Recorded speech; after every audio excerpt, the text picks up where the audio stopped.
Ouais. Merci beaucoup. On va voir la façade, nous, Carole. Viens. Parce que ça travaille de partout, ça s'active là. On n'a que 7 jours, je te le rappelle, et... Alors, je comprends les questions des gens de se dire ah, c'est pas possible, ça peut pas et tout. Moi-même, en tant que professionnelle, je me disais avant, bah, attends, une semaine, attends, moi je suis ça dans la vie en 3 mois, je sais que c'est pas possible. Ben non, il se trouve que c'est possible parce qu'on met les moyens. Parce qu'il y a du personnel qui est sur place, qui travaille le jour, pas la nuit, mais qui travaille pas mal d'heures quand même jusqu'à tard le soir. Parce que aussi on emploie des matériaux intelligents, donc il existe. Je le sais, des produits qui sèchent plus vite, qui tirent plus vite, des peintures également qui vont sécher plus vite. Voilà, il y a plein de produits plus intelligents. Il y a des dalles sèches. Il y a plein de façons en fait de mettre en œuvre des choses assez lourdes, sans pour autant, voilà, être emmerdé par le temps en fait de séchage ou qu'on peut trouver dans la vraie vie. Donc voilà, on a les moyens. Il y a plein de partenaires qui nous proposent plein de matériaux innovants.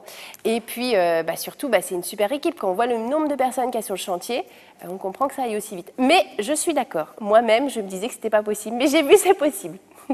Quand je viens, moi je viens pour une urgence de vie, je ne viens pas pour des finitions, pour des plaintes. Je peux dormir dans une chambre s'il n'y a pas de plainte au sol, je peux travailler dans un bureau s'il y a la sous-couche blanche et qu'il n'y a pas une peinture de finition. Sur chaque chantier, il y a des choses à reprendre. Alors, c'est vrai que chaque émission a son concept différent. Dans Tous Ensemble, c'est aussi différent puisqu'on fait appel au bénévolat.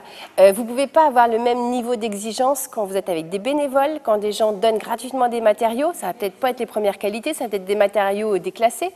Les gens qui travaillent sans être payés, forcément, ils vont peut-être se dire « Ah bah oui, j'ai pas eu le temps de finir ma soudure, oui, mais mince, je suis fatiguée ». Ça se comprend tout ça. Nous, on n'est pas du tout dans les mêmes conditions de travail ni dans la même perspective. Donc, forcément, si nous, on a des soucis, on a derrière des garanties décennales, par exemple, sur du gros œuvre, et on a des gens qui vont revenir. Si jamais une soudure pète, mais c'est la vraie vie, ça arrive à tout le monde. Moi-même, j'ai des clients, ils m'appellent, eh bien, on renvoie quelqu'un.